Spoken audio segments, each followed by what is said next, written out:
Welcome to the Corporate Soul podcast. It's good to have you back. I'm Tyler Norton, and it's a real treat for me to be able to share some thoughts with you here on this session. I've wanted to zoom in a little bit tonight, this evening as I shoot this, into the concept of where does leadership fit in the corporate soul concept. I don't think you can in any way imagine building a strong corporate culture that kind of reflects your ethos and beliefs without really starting to explore where does leadership fit in all of that. And one of my favorite things to do in these podcasts is share from my favorite books over the years that have been given to me. I'll never forget this one. My favorite book on leadership is called The Leadership Challenge. It was written by Barry Posner and Jim Coos. They both teach business at Santa Clara University and are sought-after speakers, and for several decades actually have been teaching and coaching on leadership in both university and non-university settings. This book was given to me by a gentleman who was a mature agency manager when I was the youngest general manager in my company. I had been told that this was a 165-year-old company at the time.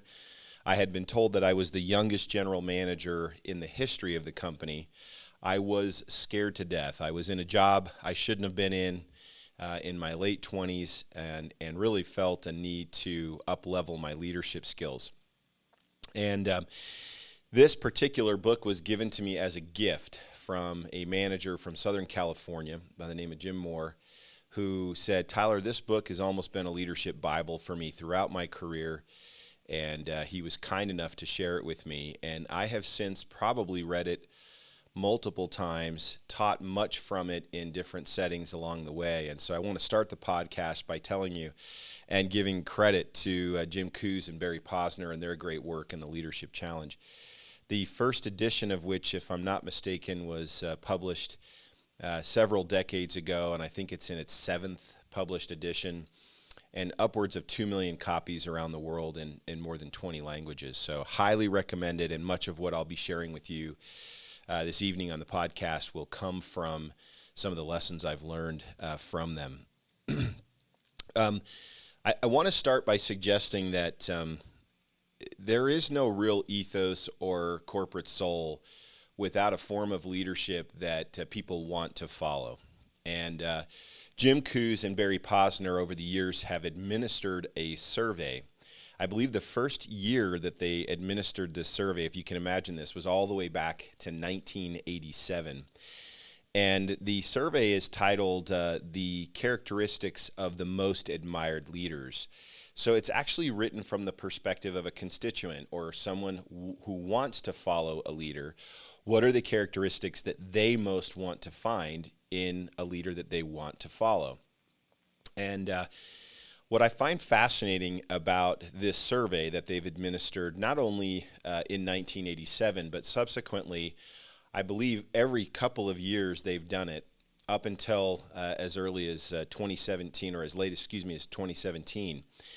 Here's a survey that lists all sorts of characteristics of leadership, none of which are necessarily bad, but there's probably upwards of 30 or 40 of them. In fact, I've pulled up some of those leadership characteristics here. So dependable, supportive, fair-minded, competent, intelligent, honest, forward-looking, caring, imaginative, loyal, straightforward, mature, self-controlled, even independent. So you've got this long list of all very positive leadership characteristics and traits that are put in front of any number of people. What makes this such a fascinating study is they now have data on the responses, not only from 1987 all the way up into the late 20-teens, but they also have it in virtually on every continent in the world and across a broad range of macro and economic realities, geopolitical realities, economic realities. So we're talking about pre-internet, for example, post-internet. We're talking about in robust economies and in down economies that are cyclically down into recession. And I think that's an interesting point as you consider. So have the characteristics of admired leaders changed over time?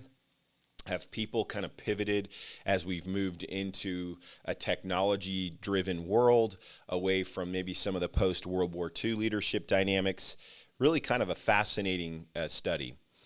And what they found is in that very, very first year in 1987, there were 4 characteristics that ranked highest from this broad laundry list of characteristics for most admired leaders. And the characteristics that ranked highest in 1987 were honest, forward-looking, inspiring, and competent.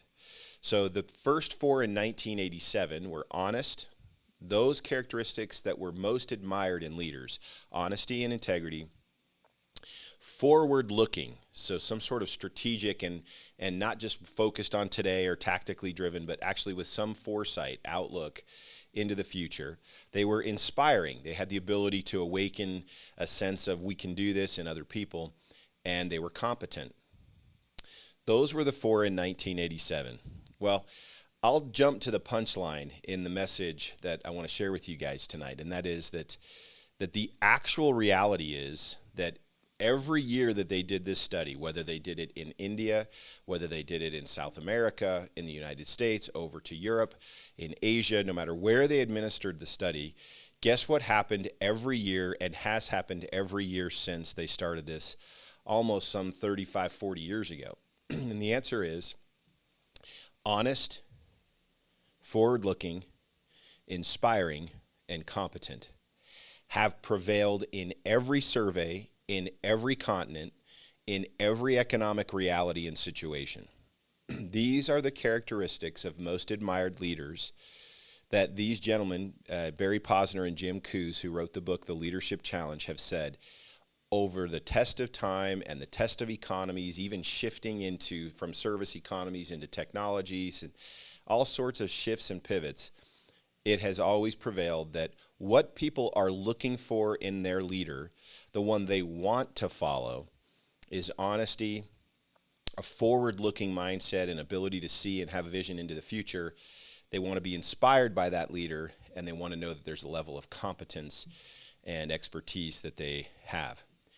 So as you think about the journey and what we're trying to talk about on these podcasts, whether you're a sole proprietor in your own business, leading yourself and maybe not a whole lot of other employees, or whether you're a partner, whether you're an entrepreneur in a home-based business, whether you're a leader of a large corporation, in any real situation where you might find yourself where you wear the hat of a leader, those 4 characteristics are the hallmarks of most admired and the leaders that people most want to follow.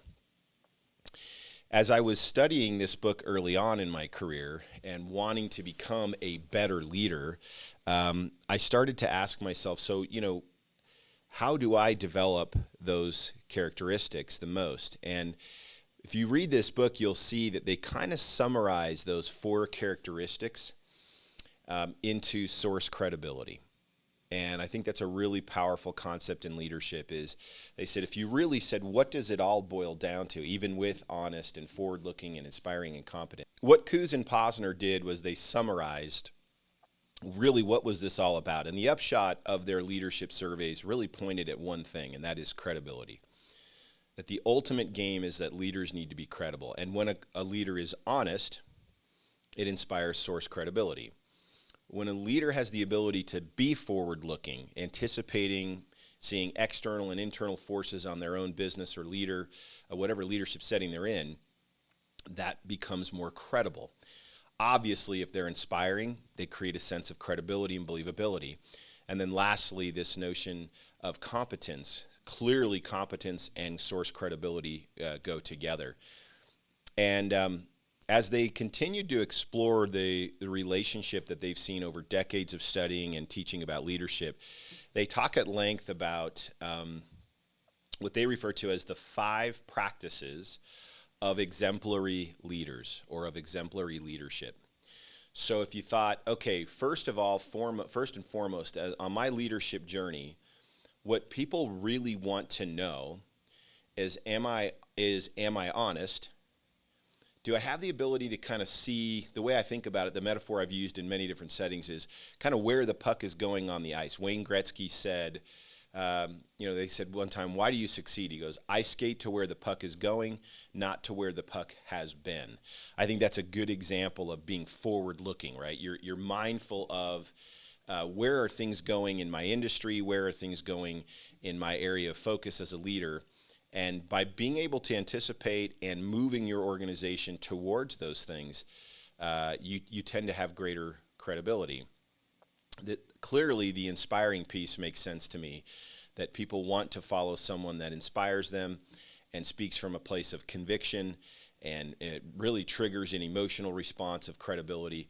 And then the competence thing makes a lot of sense. You've probably heard of or read Malcolm Gladwell's book on outliers and the concept of 10,000 hours, that really no one starts to move into any level of expertise until they've really amassed a certain baseline amount of experience in an area that enables them to be really, really good at something.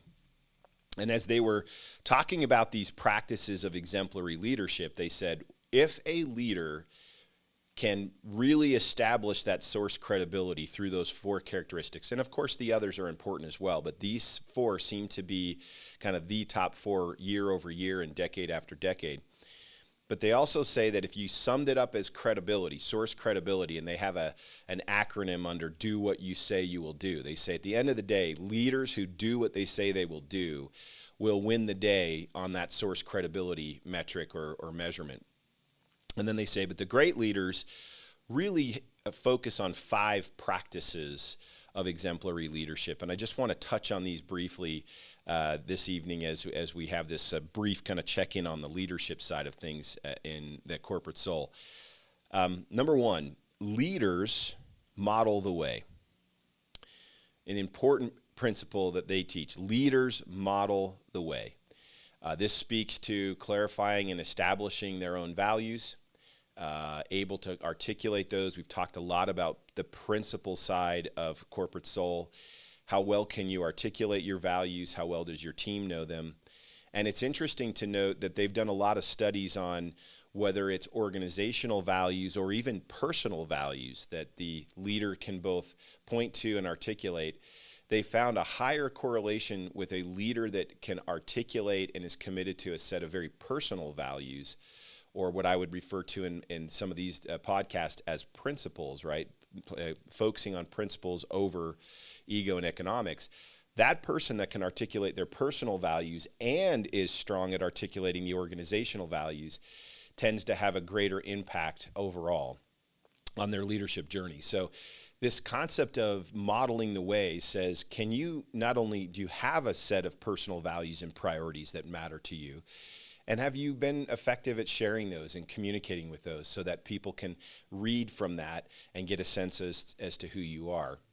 Once you're modeling the way, and there's certainly more commitments to that practice of exemplary leadership, but that's just an example of one of them that they get into.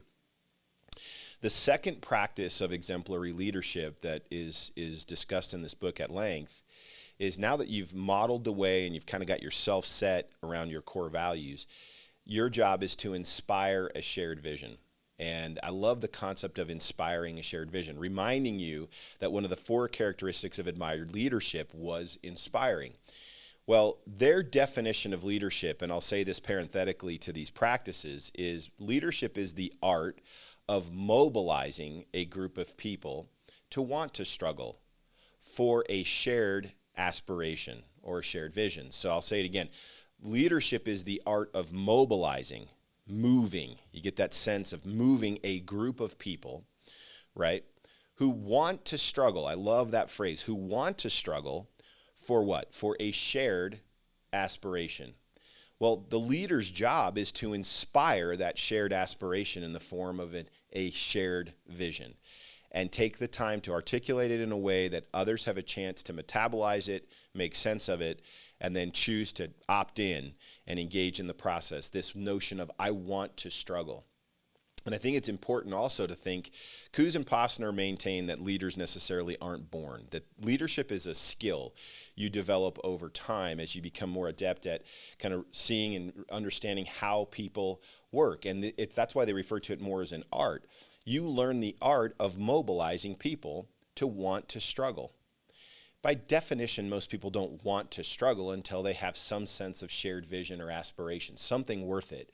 And leaders are really good at inspiring that shared vision.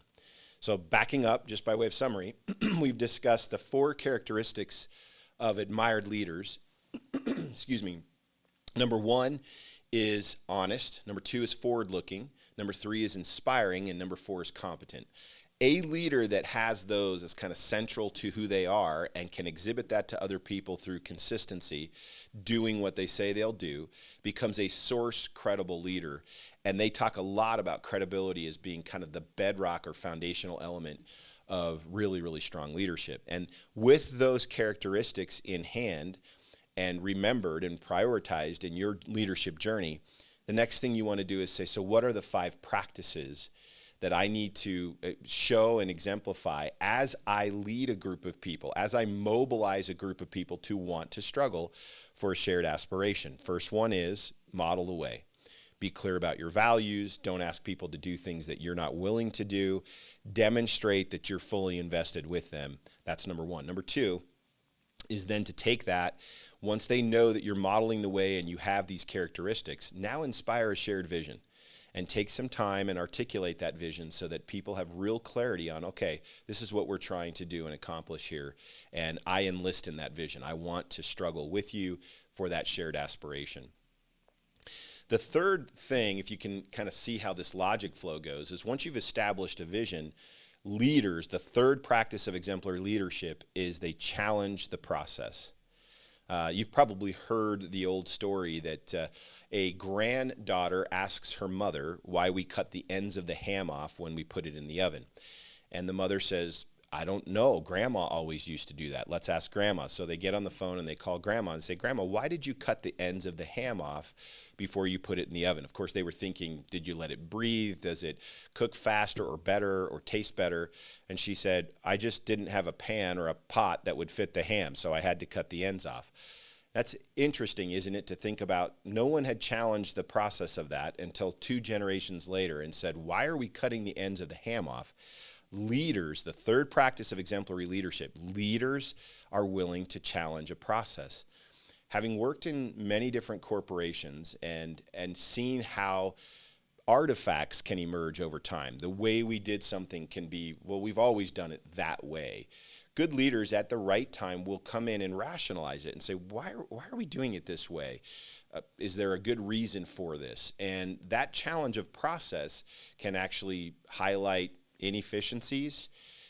It can draw attention to maybe things that have been more opinionated or a bias that's an artifact from many years ago, and just creates an environment where people are comfortable asking questions about, can we do this better? So again, number 1, model the way. Number 2, inspire a shared vision. Okay, and then number 3, be willing and engaged in challenging the process when appropriate. Not necessarily for challenge sake. I've definitely worked with some people who I thought abused that practice of leadership, but definitely being that person that's willing to look and say, hey, where do we need to challenge process in order to keep ourselves moving forward? The fourth practice of exemplary leadership is great leaders enable others to act. They enable action. If you think about it, it makes sense, right? I'm modeling the way. I've made a really clear declaration of the shared vision. You've enlisted in that. I'm willing and open and even inspiring people to challenge process, look at things that we can do better, be always inquisitive and always curious about what we can do to improve. And then it moves us to, now I want to enable others to act. And sometimes people in organizations can get stuck, and the great leaders are the one that remove the barriers to one's own motivation. They understand that I need to get people moving forward from their own place of motivation, not necessarily from my motivation. And so they enable others to act.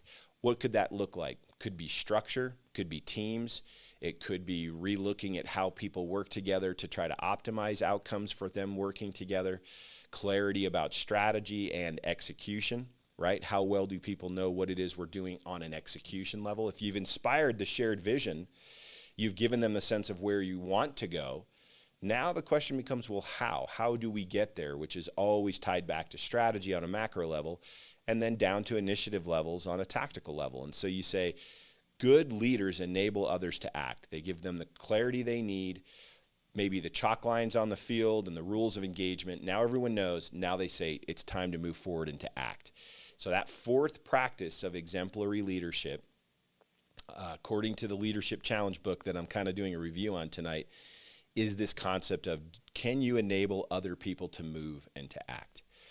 And then the last one, probably, in my opinion, the most important, and the one that I think differentiates the good leaders or the great leaders from the good leaders, is the last practice of exemplary leadership, is the idea of great leaders encourage the heart.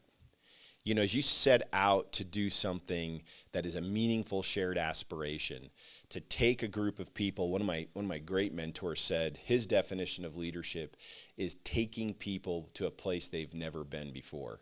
If you stop and think about that for a while, that is a really powerful concept. As a leader, do I take people to a place that they've never, ever been to before? And when leaders do that, invariably there's setbacks and challenges. Invariably there's things you say, you know what, this is really, really hard. And there are moments when you need to encourage the heart. And it outlines in the book several commitments to that practice of encouraging the heart. Recognizing contributions, celebrating success, and also having the awareness and sensitivity when you see key players on the team that might be struggling a little bit with their own sense of engagement, or even if they're winning or not. So I think it's important as we talk, and I will continue to kind of layer in some podcasts just about leadership in general. I believe that all of us are on a leadership journey, and it doesn't matter if that's as a parent, that doesn't matter if you're a small business owner or a home-based business owner or any number of other things. We're all enlisted in the game of leadership the second we step out and endeavor to do something. And I think it's just an important concept for us to always remember that where does leadership fit in the journey of developing a corporate soul? And it starts with your own characteristics of leadership, the things that you're committed to living true to. Remembering that for 30 plus years, the survey has said honesty, forward-looking, inspiring, and then the last one being competence. Those four things are the most admired surveyed leadership characteristics for many, many decades. And I think you want to ask yourself, how am I doing on those areas? Do I signal confidence in honesty and in being forward-looking, which speaks to kind of the outlook of a shared vision into the future? Am I developing my own competencies, and am I inspiring? Those are good check-ins for you as a leader. And then the 5 practices. Remember these. Model the way. Right? Remember that your job is to step forward and not ask people to do something you're not willing to do. Be able to articulate your personal values as well as the organizational values so that people can get a sense as to who you are in that regard. You model the way, right? You inspire a shared vision. You now tell them where we want to go, and you can involve them in designing that vision, but definitely inspire it. Be willing to stand up and say, this is where we need to go. In the process, you're willing to challenge how we've done things always. So challenging the process is number 3. Enabling others to act is clearing away any barrier to their own motivation. Clarity of thought, clarity of alignment and resources and what we're trying to do. Even structure can point to enabling others to act. And then, of course, lastly is encourage the heart. And taking time to thank people, acknowledge people, recognize contributions appropriately, such that people really feel like, you know what, that hard work I put forward did matter, and someone was watching. And frankly, it feels great to be recognized and to be encouraged to keep moving forward towards that shared aspiration that I want to struggle for. So it's something that I feel really strongly about. I want to touch in throughout these podcasts, and this is a little bit shorter podcast on leadership. I hope it's helpful for you and something that you can ponder and reflect on in your leadership journey. I know I do. I keep saying to myself, how am I doing with this? To bring it back full circle, The gentleman that shared this book with me years ago had a copy in his briefcase at the time that was just utterly tattered. It looked like he had Post-it notes layered into it and had handwritten all over it. And he pulled it out. It literally looked like a reference guide. He called it his Bible, and he had it so marked and so lined out with the things that he needed to improve. He says, whenever I get off center on my leadership journey, I pull this out and I check back in with those 5 practices. And throughout the book, you'll see there's commitments to each practice that really point at things you can improve. So if you want to get better as a leader in the journey of your own corporate soul, then maybe check in on these 5 practices, check in on these characteristics of admired leaders, and give yourself an assessment, and then build out an approach each week, quarter, and month and quarter to try to say, hey, I need to get better in these 5 practices of leadership along the way. I hope you will take the time to consider that and can see how that connects back with the whole mission of what we're doing with these podcasts.